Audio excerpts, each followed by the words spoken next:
Welcome to the Craftsman Online Podcast, the only 5-star rated Masonic podcast endorsed by the Grand Lodge of New York. Any opinions, thoughts, or viewpoints shared during this program are that of the individual and do not reflect the official position of any Grand Lodge, appendant, or concordant body from which that member may hail. I'm your host, Brother Michael Arce, co-founder of CraftsmanOnline.com, and you've joined us for an episode on the perfect points of entrance, as we welcome back Brother John Nagy for a review of the perfect points of entrance and how over the years they have been presented and exactly what they truly allude. Welcome back, Brother John. Thanks again for having me, Brother Michael. It's an honor and a privilege. I have to say, this is part of the ritual that have gone through it as an entered apprentice, and then even visiting back, it's never very easily understood or fully explained as to what the perfect points of entrance are, because there's a debate on how many points consist of it. And I guess the big question is, when and how did this become part of Masonic ritual? Well, that's a great question. And as usual, answers may vary depending on who you talk with. I do know that the earliest catechisms that I encountered only had 3. And that was quite a surprise when I saw, wait a second, where's the 4th one? And why are the other 3 nothing like what it is that I remember the first 3 to be in my particular run through? I'm going to reference back to a book called The Craft Perfected, Actualizing Our Craft, I wrote a few years back, and it's starting on page 59. It's a very small section of the book because I had the same experience as you. It's like, well, I know I'm supposed to somehow fit those 4 points into the virtues and try to make sense of it, but none of it made any sense to me. It was almost like it was being force-fed and force-fit. And I was supposed to be able to not only state it, but state the connections that I'm being told they were, and somehow regurgitate that with a pat on the back and let's move on to the next piece of information that I'm supposed to memorize. It never made any sense when I was going through, and none of the brothers could explain it to me. And I like how you started out your answer by saying it depends on who you ask, because I'm in the same boat. It was one of those things where, as an entered apprentice, there's so much that happens that night when you take the first degree of masonry and you hear this expression, the perfect points of your entrance, and you're like, I don't even know what that means. And then when you go through your Masonic catechism or your education study for proficiency, when you say who you ask, so as a New York Freemason, I just know that that's one of the ways to recognize me as a Freemason is by the perfect points of my entrance. They probably told me during what we call the historical lecture, but there was so much coming at me that night that I didn't really pick up the perfect points until I moved down here to DC, where they actually say the perfect points of the entrance in ritual, which is out there, which are referred to as the principal points: the entrance, the preparation, the obligation, the sign, the grip, the token, or the word, which are the guttural, the petal, the manual, or the pectoral. And again, you hear that, but you're like, what does it mean?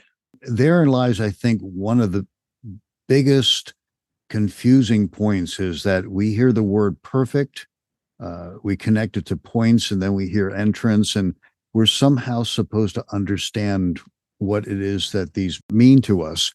And the fact of the matter is, the word perfect used today, when it is connected with other words to create terms and phrases, does not have the meaning that it meant back when it was first adopted. I tried to force fit it myself. I knew that one of the dominant meanings back in the 1800s, the word perfect literally meant mature, sane, complete, adult, and suitable. Not today's definition, like flawless.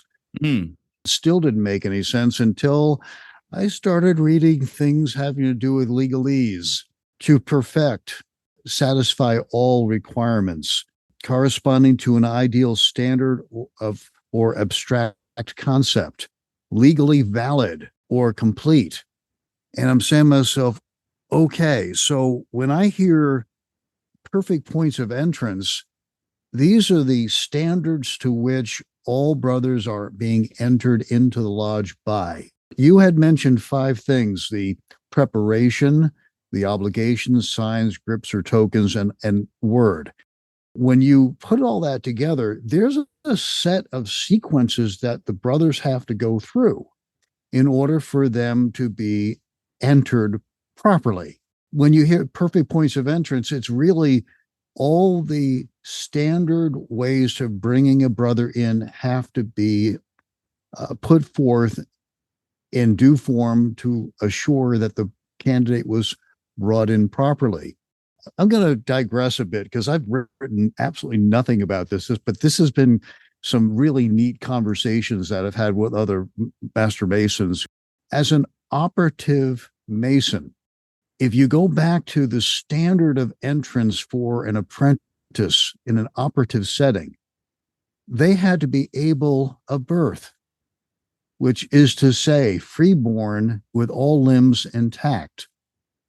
And when you consider the perfect points of entrance and apply it back to the time we literally were doing stonecraft entrance of apprentices, let's go through them. Yeah. So guttural to me, and I still, honestly, this is just me speaking freely because only until this episode have I really kind of dived into the research on this. But to me, guttural is just like how somebody like physically sounds when they speak. Like, are they intelligible or can they be understood when they're speaking to others? You have to literally use your voice to say, I want to join. Mm-hmm.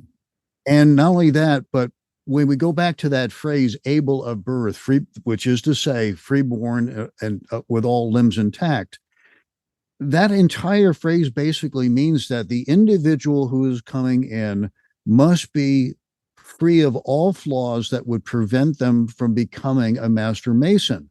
Well, if they can't speak right away, you've got a hindrance to them coming in. So, at the most basic level, if you can't speak, you're not freeborn with all limbs intact. The entire statement basically says that everything is operational, not only physically, but intellectually. Mm. And so if a person is unable to voice, first of all, that they want to join, and second, be able to exchange with another human being verbal commands and verbal questions and what have you, they are not capable of meeting the requirement of the perfect points of entrance. Right. So, that's number one. Okay, so now we've got one perfect point of entrance understood in such a way that it makes sense. And oh, by the way, none of this is explained by our brothers, right? What I love about this season on the podcast and the visits that you've had on the episodes is that we're really diving into a lot of the grist of material that is not covered anywhere really in Masonic education, not only with brothers and lodges, but people just don't ask. They kind of glaze over this phrase. When I heard the perfect points of my entrance and was taught what that meant in the catechism, I thought it was, oh, okay, I came into a lodge, I was dressed properly, I sharped my corners, I stood the way I was supposed to stand, I was the perfect candidate going through the degrees as I could be. But that is not what we're talking about here. Honestly, when you consider how we go through, we're told what to do, we're directed on how to do it, and we're told what to say back in return when asked, but none of it is understood. So, we're rolling up our sleeves right now and let's tackle the second one. So we start from the gut and we move up to the pectoral, which to me, I just think of working out at the gyms and it's pec day. So we're going to do some chest exercises. The only thing I can think of in Freemasonry is that we're told that within our chest is the most vital organ that we're supposed to protect. Let me ask a simple question and maybe you can tie it into the pectoral. Where were you first prepared? Okay. Does it make sense now? So do you look at that as like having a strong chest, like physically that you're I don't want to use the word like able-bodied, but physically strong, like you can be laborious, like you can do work as like operative masons? Or do you look at it as I am a very bound person to where I would not say I can keep things secret in my chest? And you are just like running with it beautifully. At the rawest stonecraft level, they have the musculature to do the work. Okay. But when we take that to the speculative sense, we don't want to enter any brothers who are really not prepared to become a Mason. So when you talk about pectoral, we're talking about, is the person totally and properly prepared to become a Mason? And if they don't, well, they're missing the pectoral aspect. And are they willing to keep within their chest the secrets of Masonry? Mm. Then they miss the pectoral aspect. I mean, I go down the list of things having to do with the sharp implement, kind of reminding you, hey, you've got to keep this stuff in your chest and abide by what we're about to say. And if that person doesn't have the pectoral aspect of entrance, why would we want to have them enter into our craft? So I know we're moving from the floor up. So it goes guttural, pectoral, then we get to manual. And honestly, John, the only thing I can think about with manual is we've all bought, or hopefully a car or something that requires the owner's manual, and that you're able to read it and fix or do whatever maintenance is required. That's the only thing that comes to. I've never understood manual from that point. Manual comes from manage, which means to basically use your hands. And this goes back to the able at birth, all limbs intact. If you do not have the ability to reach out with your hand and sign the petition, reach out the hand and greet a brother, symbolically, what happens is you're really not a candidate. You have to be able to manage things, and managing is manual. And if you lack the ability to manage even the barest essentials of your own life, why would we want you in the craft? It's very true. I mean, I think about it now where a lot of lodges are facing the uphill challenge of getting brothers to come and participate in meetings and engaging them and trying to produce programs or whatever we can to make this experience what they were seeking.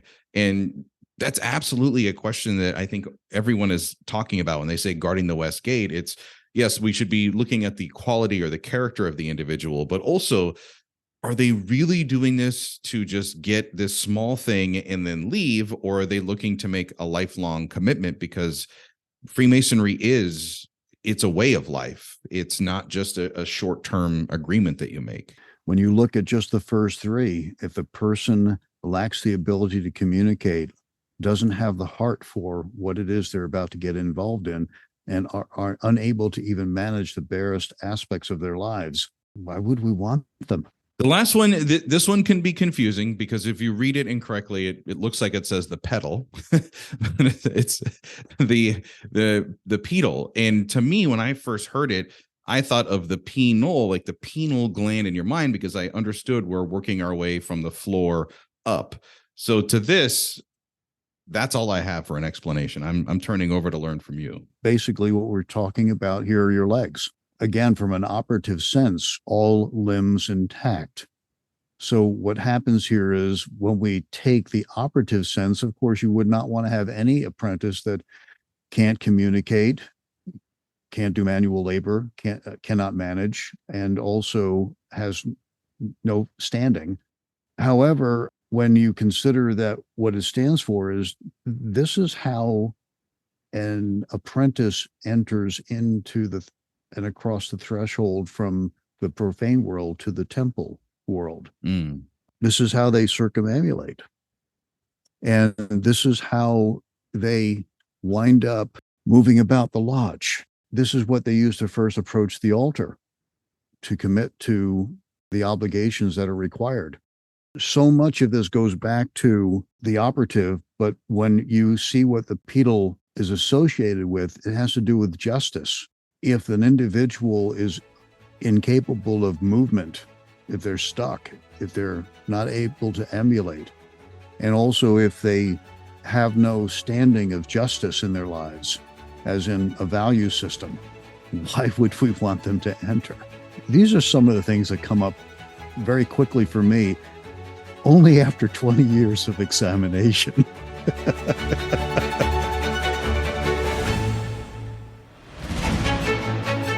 Hey, listener, it's Brother Michael R.C., co-founder of Craftsman Online and host of our podcast. we are excited to roll out our new Superfan subscription. What's a Superfan? It's you. You get exclusive access to New York State's only 5-star rated weekly Masonic podcast, ad-free, for just $5 a month. But wait, as they say, there's more. Our Superfan subscription includes no ads and early access to weekly episodes, exclusive subscriber episodes with some of our favorite select guests, and invitations to virtual interactive interviews that we'll be doing with select guests where your questions are asked and answered.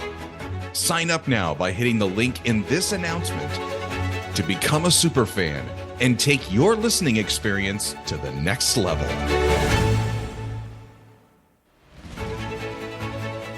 So, Brother John, we've talked a lot about the speculative side of the perfect points of the entrance. I want to kind of transition more now to the operative or the esoteric side of it.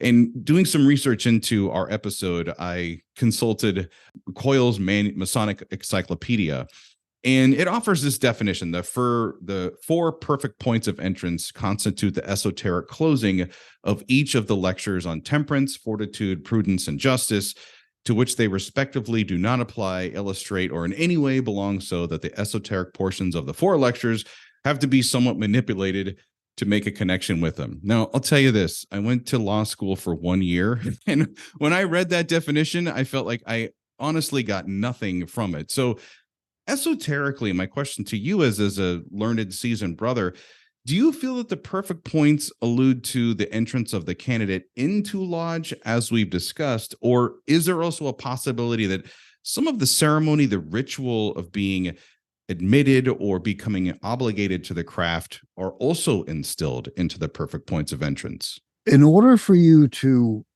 understand where I'm coming from, you have to understand first that there's a huge difference between accepted and admitted. When I did some study on the word accepted, I thought at the time that I did the research, I came into that research believing that accepted and admitted were basically synonymous to each other. And as I explored and looked up Mackey and a few other wonderful authors out there, I found that the word accepted, literally at the time it was being used in free and accepted Masons, meant when we talk about the word accepted, they are becoming a member of the craft, either by joining, being accepted into the craft, being made a Mason. All these words are synonymous. And that has to do with coming into the actual craft of Masonry. And how we view it in the fraternity, becoming a member of Freemasonry. However, admitted means to join a lodge. So accepted means to join the craft, as in the discipline and the profession, whereas admitted is to join in with others in that profession. When you come into the West Gate, you are coming into not the lodge, but you are coming into the craft. And it isn't until you obligate yourself that you are just a seeker trying to be accepted in a profession.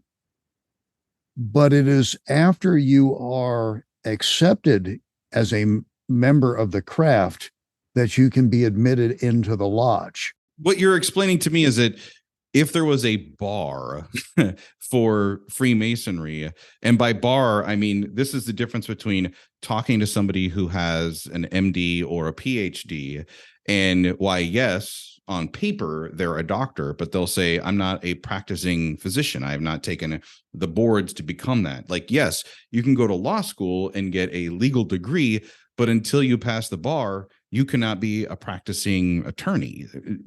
Big differences here. And exactly what you're talking about, because for me, when I first thought, going back to the perfect points of my entrance, were, yes, not only how I entered the lodge, but everything that I was instructed to do up until the moment and beyond, when I took the obligation as to how I was physically positioned and the words and responses that I was given, the literal instruction on how to be the brother at that level. as the perfect points of entrance reflect, you are not becoming a lodge member. You are becoming a member of the craft. And it is only after you become a member of the craft that you can be admitted into a lodge. There's so many subtleties to what's going on here. Unless you understand the different levels and what's really going on, a lot of it just is a blur, and you can easily mistake one for the other. And I know at the beginning of the podcast, somewhere in that disclaimer, I say these are our opinions or in our viewpoints and not that of any grant. But I would just like to impress this upon our listener. If you happen to be a brother, I believe that displaying the perfect points of the entrance is also what makes you a master mason or brother mason, whatever degree that you're on. And by that, I mean, don't fall to the point where it's acceptable to give sloppy do-guards and signs. Don't fall to the point where it's acceptable in your heart or your mind to not give the proper floor work or treat everything that's happening with the reverence that it should when you're in lodge. Don't allow that to happen. Keep your standard high because, as you know, Brother John has said, like, perfect is not what we can achieve. It's a standard that we are trying to strive to reach. I understand where you're going with this. There are multiple levels of these perfect points of entrance. And when they add the four cardinal virtues are what we are to aspire to have internalized as a consequence of doing the work of the entered apprentice. So we've got the four perfect points of entrance coming into the craft. But what's really neat is when you look at the four cardinal virtues that are put together with the perfect points of entrance, you start to realize that you really don't become a mature craft member until you have internalized those four virtues. Because literally, and I'm going to take it to the next level, brother, because that's where you like to go with it. Yeah. If you do not have those four cardinal virtues internalized by the time that you are done with your entered apprentice work and ready to pass to the fellow craft, you're not ready. Because the fellow craft, you have to have at a minimum the four cardinal virtues internalized. Along with them, the three theological virtues must also be internalized, because if you don't have all of those internalized and acting out in your life on a daily basis, you really haven't passed. You're still working on a common ashlar, which I refer to as a rough ashlar that's being worked and not yet perfected. And if you've heard our episode with Brother Nagy on the lost word and the secrets of being a master mason, I would also say one of the ways to recognize that you're a master mason is in your actions, in your words, how you conduct yourself. And to, again, not to keep beating the same drum, but that to me is also reflected in the perfect points of your entrance, not just in lodge, but also in life. What are certain signs? Are you upright, unbiased in your ways? Do you have the square of virtue literally driving everything that you do? And are you fair and equitable in all that you do with yourself and others? You've got three right there, and you can see through the behavior and the choices of a master mason whether they had actually internalized their fellow craft working tools or not. If they have, you see the signs. If they haven't, well, you can see those too. Well, I think as the wise Jedi Yoda, you're able to embrace all of them. But no, it's also an example, like having spent time on our podcast and just knowing you, there's no doubt that if I was to step into your place of business or into your lodge or into your home, that you would be the same man, the same John that I know in all three of those places. Intuitive you are. This has been the Craftsman Online podcast. And again, I want to thank one of my favorite guests to have come on every month. And I learned so much from him and continue to do so. Brother John Nagy, thank you again for being a part of this. A pleasure and honor it has been, my good friend. If you've enjoyed this episode and you want to hear more, you can tell Siri or Alexa to play the Craftsman Online podcast. We're available on all streaming platforms with new episodes every Monday morning. Until next time, let peace and harmony prevail.